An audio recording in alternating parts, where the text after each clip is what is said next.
Welcome in my YouTube channel study with craze.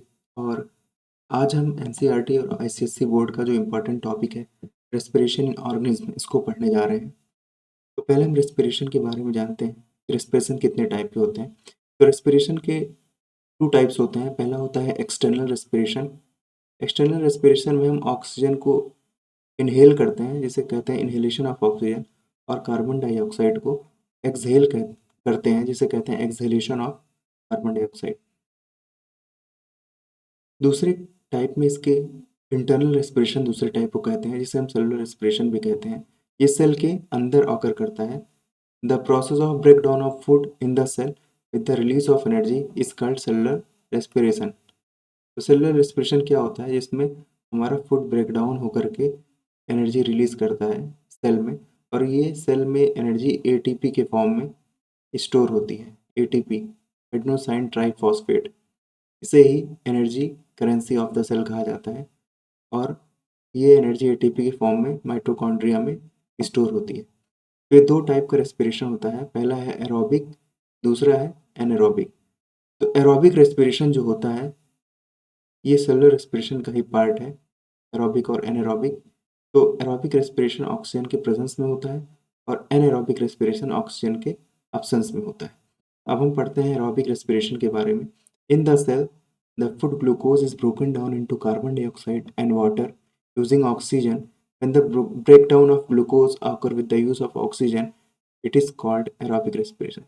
तो हमारे body में जो ग्लूकोज होता है, क्योंकि फूड जो होता है वो अंतिम में डाइजेस्ट होकर ग्लूकोज में ही कन्वर्ट हो जाता है।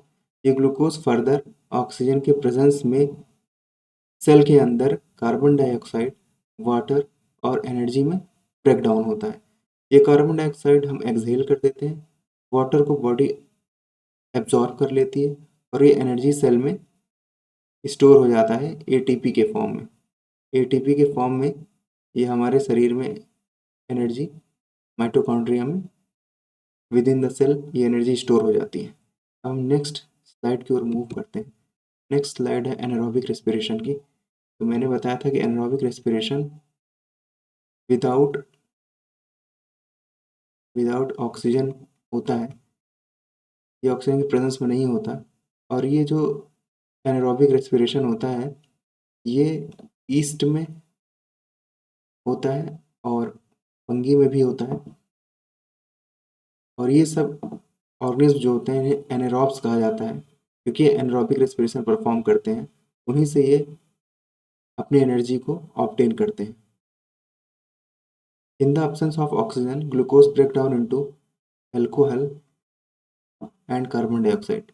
तो ये जो ग्लूकोज होता है ये ऑक्सीजन के एब्सेंस में अल्कोहल में और कार्बन डाइऑक्साइड और एनर्जी में ब्रेक डाउन होता है। तो ये अल्कोहल जो होता है इसको हम इस प्रोसेस से प्रिपेयर भी करते हैं। इस प्रोसेस को फर्मेंटेशन भी कहते हैं, जो कि ईस्ट द्वारा परफॉर्म किया जाता है। और कार्बन डाइऑक्साइड रिलीज हो जाती है एटमॉस्फेयर में, और एनर्जी जो होता है उसको ये ऑर्गेनिज्म अपने वर्क के लिए स्टोर कर लेता है। तो ये एनारोबिक रेस्पिरेशन ईस्ट में और फंगी में होता है। ये ऑक्सीजन के एब्सेंस में होता है, और इसके जो प्रोडक्ट्स हैं वो अल्कोहल है, कार्बन डाइऑक्साइड है और एनर्जी है। इस कारण इस प्रोसेस को फर्मेंटेशन भी कहते हैं, क्योंकि इसके एंड प्रोडक्ट्स जो हैं वो अल्कोहल है। तो ये अल्कोहल प्रिपरेशन में भी ये प्रोसेस यूज़ होती है। नेक्स्ट कंडीशन की ओर बढ़ते हैं। तो जब हम कोई हैवी एक्सरसाइज करते हैं, fast running, cycling, walking for many hours या वेट लिफ्टिंग करते हैं, तो हमारे शरीर में एनर्जी की जो डिमांड होती है ये बढ़ जाती है, और ऑक्सीजन की जो सप्लाई होती है कम होने लगती है, क्योंकि हम हैवी वर्क डन करते हैं। तो यहाँ पे जो एनर्जी प्रोड्यूस होती है बहुत ही लिमिटेड होती है। ये चीज़ें जो है, ये कंडीशन हमारे मसल सेल्स में अकर करती है। हमारे मसल सेल्स में जो ग्लूकोज होता है वो ऑक्सीजन के एब्सेंस में लैक्टिक एसिड और एनर्जी में कन्वर्ट हो जाता है। तो मसल सेल्स में ये लैक्टिक एसिड स्टोर हो जाता है, और इसकी वजह से हमें मस्कुलर क्रैम्प्स आ जाते हैं। और इस क्रैम्प से जो हमें पेन महसूस होता है, और आपने क्रिकेट में भी देखा होगा कि प्लेयर्स को क्रैम्प्स आ जाते हैं, तो उनके फिजियो आते हैं उन्हें और उनका ट्रीटमेंट करते हैं। यहाँ लैक्टिक एसिड मसल सेल्स में स्टोर हो जाती है और कुछ देर बाद ये लैक्टिक एसिड फिर टूट करके एनर्जी में ब्रेक डाउन हो जाती है और एनर्जी रिलीज होती है। अब हम मूव करते हैं नेक्स्ट स्लाइड की ओर। यहाँ पे टाइप ऑफ रेस्पिरेशन दिए हुए हैं। तो रेस्पिरेशन के जो दो टाइप्स हैं उनके बीच में डिफरेंस किया गया है, एनारोबिक रेस्पिरेशन और एरोबिक रेस्पिरेशन में। एनारोबिक रेस्पिरेशन ऑक्सीजन के एब्सेंस में होता है, ये सभी जानते हैं, और एरोबिक रेस्पिरेशन ऑक्सीजन के प्रेजेंस में होता है। दूसरा कि एनारोबिक रेस्पिरेशन सेल के साइटोप्लाज्म में होता है और एरोबिक रेस्पिरेशन माइटोकॉन्ड्रिया में सेल के होता है, और जो एनर्जी होती है वो एटीपी के फॉर्म में स्टोर होती है।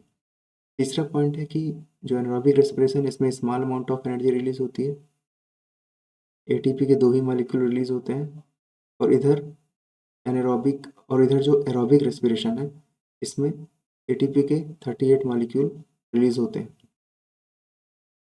लास्ट पॉइंट ये है कि एनारोबिक रेस्पिरेशन फर्मेंटेशन में और मसल्स में जो लैक्टिक एसिड जमा होती है वहाँ पर देखा जाता है।